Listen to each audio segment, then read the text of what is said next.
अपने पसंदीदा सीरियल के ऐसे ही डेली अपडेट देखने के लिए हमारे चैनल को सब्सक्राइब करें। आज के एपिसोड की शुरुआत में अबीरा गीतांजलि पर गुस्सा करती है क्योंकि उसने बिना किसी को बताए मायरा को फ़ोन दे दिया। यह जानकर अरमान हैरान होता है। गीतांजलि कहती है, मुझे मायरा की चिंता है इसलिए मैंने उसे फ़ोन दिया है।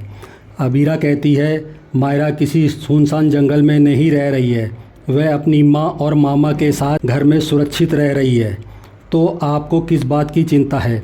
लेकिन आपने मुझे या अरमान को बिना बताए टेडी बियर में छुपाकर फ़ोन दिया है और उससे कहा भी है कि वो इसके बारे में किसी को ना बताए।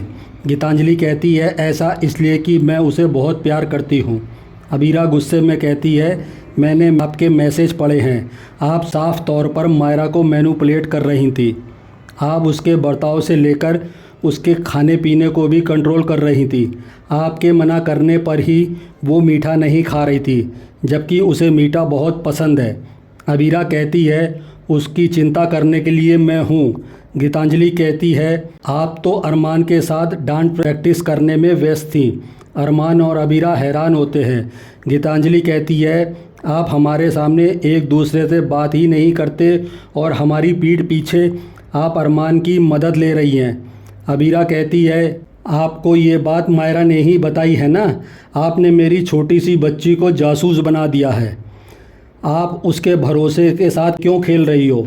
गीतांजलि कहती है, मेरी जगह कोई अच्छी माँ होती तो वो भी यही करती। अगर आप अच्छी माँ होती तो मायरा को चोट नहीं लगती। गीतांजलि बिना किसी झिझक के कहती है, मायरा मेरे साथ ज़्यादा खुश होती है। उसकी मुझसे रोज़ बात होती है तभी आपके पास टिकी हुई है, वरना वो मेरे पास वापस आ जाती। गीतांजलि कहती है, आप जाकर प्रैक्टिस कीजिए। अगर आप हार जाएंगी तो मायरा को भी हार जाएंगी। गीतांजलि कहती है कि वह बेचारी बनकर आंसू बहाती है ताकि सबकी सांत्वना मिल सके। तभी अरमान गुस्से में गीतांजलि को चुप रहने के लिए कहता है और कहता है, मैं इतने दिनों से तुम्हारा दर्द समझने की कोशिश कर रहा हूँ। तुमने इतना सब कुछ कर दिया लेकिन मैंने तुम्हें कुछ नहीं कहा। लेकिन तुम तो चुप होने का नाम ही नहीं ले रही हो। तुम खुद गलत हो और अबीरा को गलत बता रही हो। मायरा की मासूमियत का फ़ायदा उठाने की तुम्हारी हिम्मत कैसे हुई?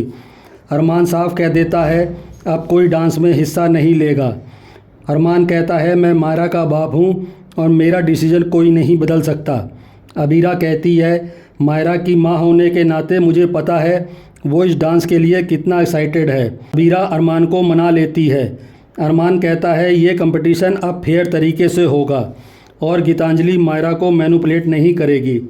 गीतांजलि खुश होती है और कहती है, यह कंपटीशन तो मैं ही जीतूंगी। इसके बाद अबीरा डांस प्रैक्टिस कर रही होती है और गीतांजलि भी प्रैक्टिस कर रही होती है। तभी दादू लौटते हैं और गीतांजलि से पूछते हैं, तुम अबीरा के खिलाफ मुकाबला क्यों कर रही हो? गीतांजलि कहती है, आप मेरा साथ दीजिए। मुझे मायरा को एहसास दिलाना होगा कि मैं अबीरा से बेहतर माँ हूँ। इसके बाद डांस प्रैक्टिस शुरू होती है। अबीरा के साथ अबीर होता है और गीतांजलि को दादू सपोर्ट करते हैं। अबीरा पूरी रात प्रैक्टिस करती है। अगली सुबह मनीषा और काजल कंपटीशन को लेकर परेशान होती हैं। तानिया कहती है, गीतांजलि अबीरा और मायरा को एडजस्ट होने के लिए स्पेस ही नहीं दे रही है। मनीषा नाश्ते की प्लेट गीतांजलि को देती है। गीतांजलि कहती है, आप प्लेट छोड़ेंगी तभी तो मैं नाश्ता करूंगी ना। मनीषा कहती है, मुझे लगता है आप नाश्ता करना ही नहीं चाहती। गीतांजलि हैरान होती है। मनीषा उसे समझाती है कि इसी तरह अबीरा की खुशियाँ दबाकर बैठी हो और कहती हो कि वो खुश रहना ही नहीं चाहती। गीतांजलि को सबक मिलता है। दूसरी तरफ मायरा को पता चलता है कि अबीरा पूरी रात डांस की प्रैक्टिस कर रही थी। इसी बीच मायरा अपना फ़ोन देखती है और उसे लेने लगती है। तभी उसे अबीरा टोकती है। मायरा कहती है, ये फ़ोन गीतू ने मुझे इमरजेंसी के लिए दिया था। अबीरा कहती है, अगर ऐसा था तो आपने ये फ़ोन छुपा कर क्यों रखा था? मायरा माफ़ी मांगती है। अबीरा उसे समझाती है कि अगर उसे बात करनी है तो वह मुझे या अबीर को बता सकती है। इसके बाद अबीर, मायरा व अबीरा पोदार हाउस आते हैं। मायरा गीतांजलि को देखकर खुश हो जाती है। कावेरी अबीरा से कहती है, पूरे मन से मुकाबला करना। ये याद रखना कि ये सिर्फ मुकाबला है। अबीरा कहती है इस मुकाबले से मेरी बेटी फैसला लेगी, इसलिए ये मेरे लिए मुकाबले से कहीं ज़्यादा ज़रूरी है। विद्या अबीरा को दही शक्कर खिलाती है। तभी मायरा कहती है गीतू को भी दही शक्कर खिला दो। तभी अरमान अबीरा को उसका लकी कछुआ देता है। अबीरा बेहद खुश होती है। इसके बाद गीतांजलि के पास आता है तो गीतांजलि कहती है क्या आप भी मुझे बिना मन की शुभकामनाएं देने आए हैं? अरमान कहता है जब तुम्हें इतना पता है तो ये मुकाबला कैंसिल कर दो। गीतांजलि सफाई देने लगती है तो अरमान उसे नज़रअंदाज करके चला जाता है। गीतांजलि गुस्से में स्पीकर का प्लग लगा देती है जिससे स्पार्किंग होने लगती है।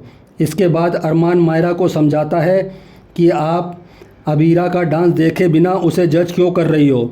आप दोनों की बराबर मौका दो, आप दोनों की परफॉर्मेंस देखो, उसके बाद फैसला करो। मायरा सहमत होती है और इसी के साथ एपिसोड ख़त्म हो जाता है। अगले एपिसोड में देखने को मिलेगा कि अबीरा और गीतांजलि डांस कर रही होती हैं। तभी गीतांजलि से अरमान को धक्का लगता है। तभी अबीरा की नज़र अरमान पर पड़ती है जो स्पार्किंग तार के पास खड़ा होता है और वह खतरे में होता है। इससे अबीरा का ध्यान भटक जाता है। आज का एपिसोड आपको कैसा लगा हमें कमेंट करके ज़रूर बताएं। साथ ही ऐसे डेली अपडेट के लिए इस वीडियो को लाइक करें और हमारे चैनल को सब्सक्राइब करें।